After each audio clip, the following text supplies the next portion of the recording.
Hi good morning. എല്ലാവർക്കും സുഖമെന്ന് വിശ്വസിക്കുന്നു. ഇന്ന് നമ്മൾ ഉണ്ടാക്കാൻ പോകുന്നത് നല്ല ടേസ്റ്റി ആയിട്ടുള്ള ഒരു മാങ്ങാച്ചാറാണ്. നമ്മൾ ഇന്ന് ഉണ്ടാക്കാൻ പോകുന്ന ഒരു മാങ്ങാച്ചാറാണ്. അതിന് വേണ്ടിയിട്ട് ഞാനിവിടെ എടുത്ത് വെച്ചിരിക്കുന്ന മാങ്ങയാണ്. നമുക്ക് ഈ മാങ്ങയെ ചെറിയ കഷ്ണങ്ങളാക്കി മുറിച്ചെടുക്കണം. അപ്പോൾ നമ്മുടെ മാങ്ങ ഇതുപോലെ നമ്മൾ ശകലം മുഴുത്താക്കിയാണ് അരിഞ്ഞിരിക്കുന്നത്. അപ്പോൾ നമുക്കതിലേക്ക് സ്വല്പം ഉപ്പൊക്കെ ഇട്ട് അതിൻ്റെ ആ വെള്ളമൊക്കെ ഒന്ന് ഇറങ്ങാൻ വേണ്ടിയിട്ടൊന്ന് വെക്കാതെ.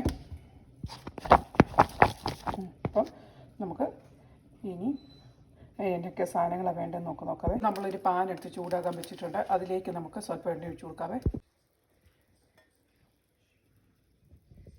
നമ്മളതിലേക്ക് സ്വല്പം കടുക് ഇട്ട് കൊടുക്കും, സ്വല്പം ഉലുവ ഇട്ട് കൊടുക്കും.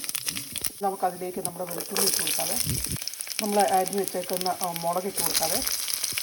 ഞാൻ ഇത് വെള്ളക്കാണ് ഇടുന്നത്, അതുകൊണ്ടാണ് ഞാൻ പച്ചമുളക് ഇട്ട് കൊടുത്തേക്കുന്നത്.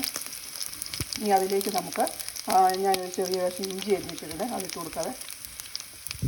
നമുക്കിതെല്ലാം കൂടെ നന്നായിട്ടൊന്ന് വഴറ്റിയെടുക്കാതെ.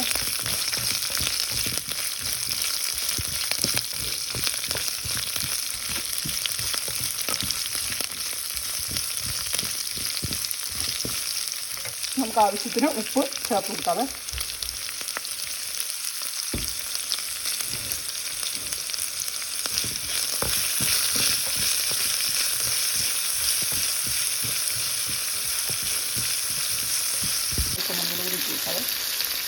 ഇതെല്ലാം കൂടെ നമുക്ക് നന്നായിട്ടൊന്ന് വഴറ്റിയെടുക്കാതെ. ഇതെല്ലാം കൂടെ ഒന്ന് വാടി വരുമ്പോഴത്തേക്ക്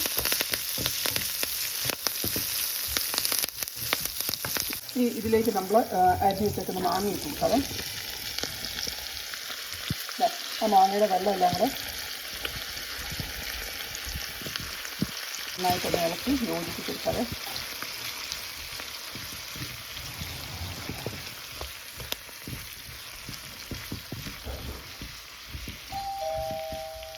നമുക്കതിലേക്ക് സ്വല്പം വിനാഗിരി ഒഴിച്ച് കൊടുക്കാതെ.